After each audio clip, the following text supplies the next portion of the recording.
Luckily, the next day was sunny and nice. Mitch should be able to get all of his gear dry in the sun. This was a great spot to camp. Why didn't we get any photos of our camp area, guys?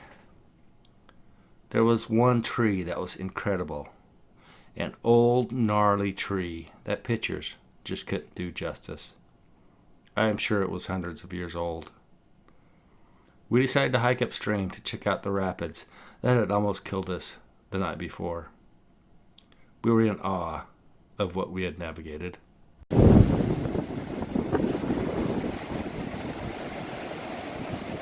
I don't know how we made it through this. I seriously do not know how. It's like a minefield, man.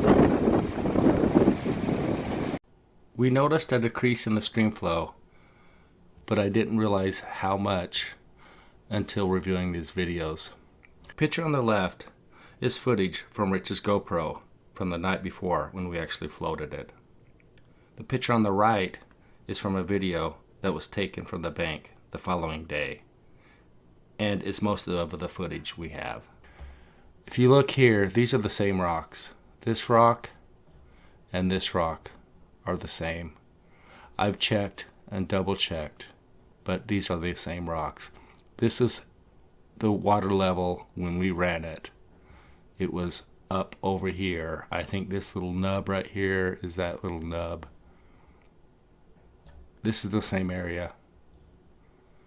The water level was extremely higher the night we ran it than the next morning. And another thing I wanted to point out.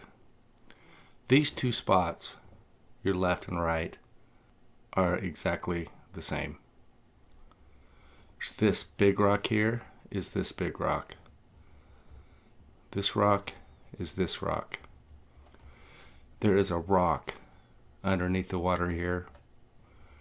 That is this rock on your right. This rock on your right was completely covered with water. That's how much higher the water flow was the day before when we ran it. And if you look at the left, look at this water flow, and then look at the right. Look at the left. You can safely say that on the right, it looks like a tamed river. Where on the left, it looks like a wild and crazy river. Which bears the question. All of our video is from the day after, is from the tamed down version. And I'm not exaggerating when I say that when we ran it, it was a much more wild river. Imagine this being 10 times worse. Haha, no joke. We made our peace with our demons and headed back to camp. Scurrying over all the rocks, I started to fall and caught myself with my video camera in my hand. I twisted my ankle and broke my video camera.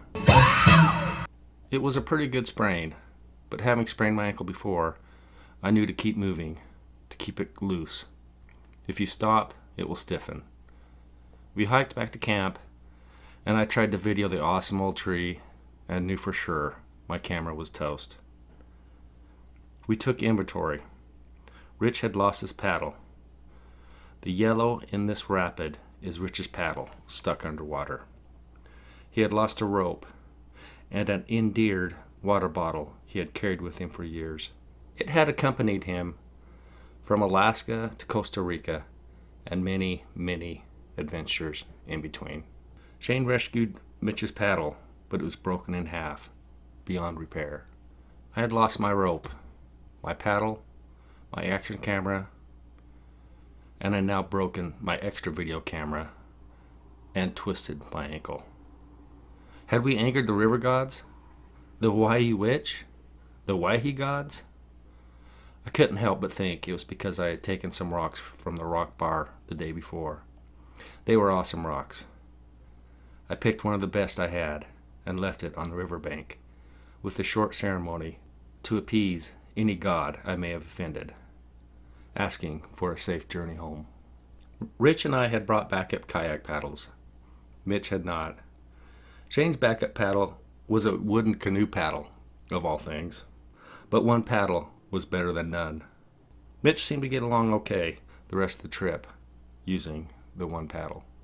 Mitch never said a discouraging word, and his mood seemed good, despite his adventure the day before. But I couldn't help to think in the back of my mind he was fed up with this trip that I had planned, and asked, "How much longer do we have?" How much further?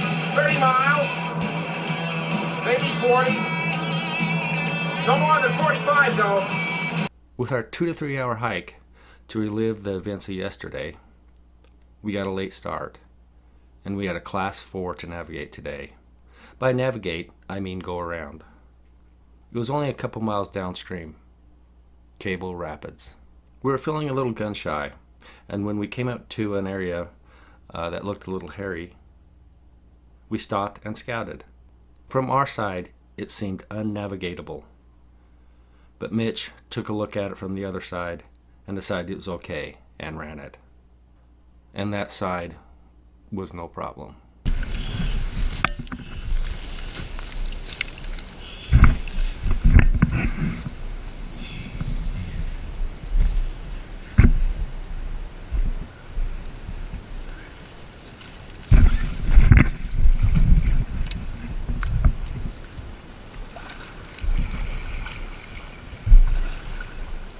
We just hugged inside of this fucker, huh?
Not long downstream, we arrived at Cable Rapids. For some reason, I thought it would be an easy portage. We did some preliminary scouting. "Where's the trail?" everyone asked. We should have known. This is the remote Owyhee River. There are no trails.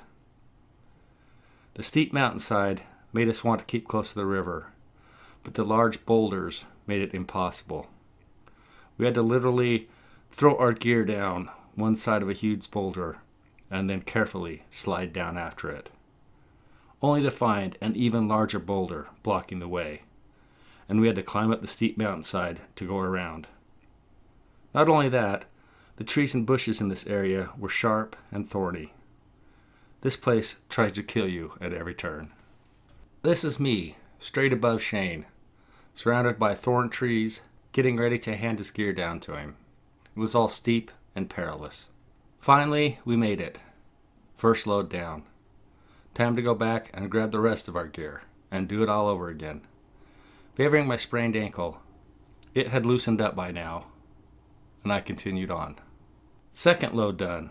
Now all we had to do was bring our boats. Phew! I didn't want to deflate my boat and then have to re-inflate it later. So I talked Shane in to help me with my boat, and I'll in turn help him with his. He agreed. Carrying a boat over uneven rocky terrain, boulders, and through thorn trees wasn't much fun. Wes! Carrying the raft around, huh?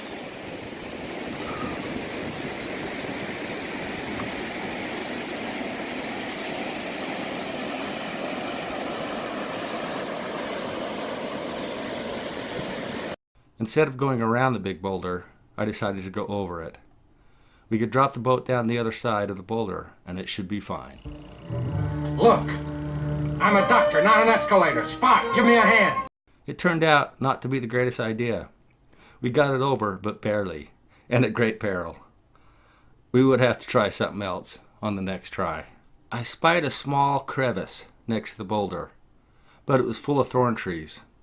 If only we could get through there, it would make things so much easier. Rich took care of that.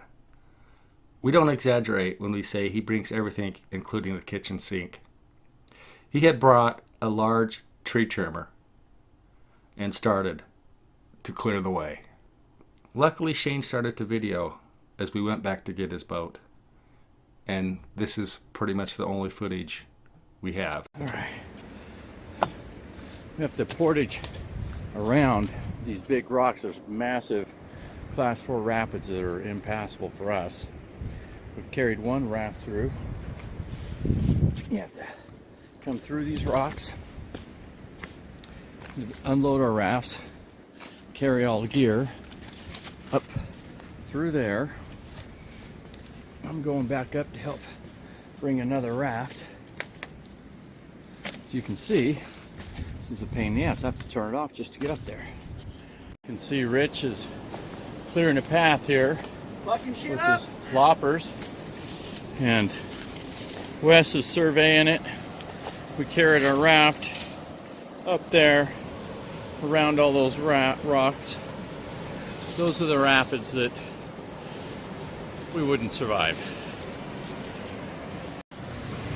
Okay, we gotta come around here up over these rocks to avoid those. Alright, we'll be coming with the raft. We've brought one over already to avoid going through that. The problem is you'd come through that rapid and you wouldn't be able to turn fast enough around there, so you'd end up getting pushed up against that rock and it'd flip you and you'd be screwed. What he failed to mention is that shortly after that, there's a 6-foot drop.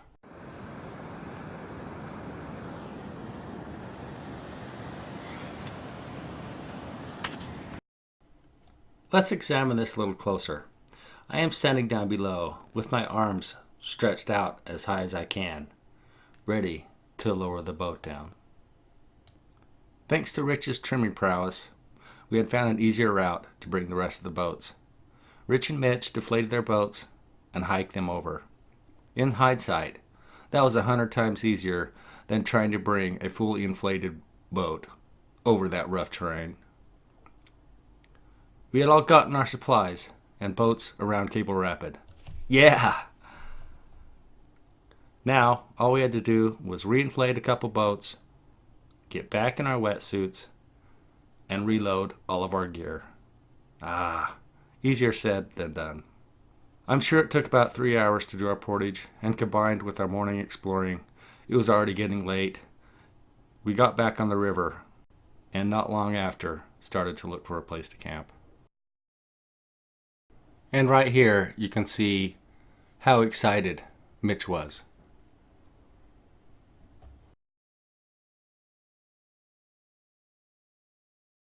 We found a pretty good spot. This is from the next morning. After the portage and the hour of sitting in a boat, my ankle had really stiffened up. I wasn't a big fan of the hill we had to walk up. Well, this is our campsite for Wednesday night. Or that was Tuesday night. 4 days. We made our tent pad right up there, right below those cliffs.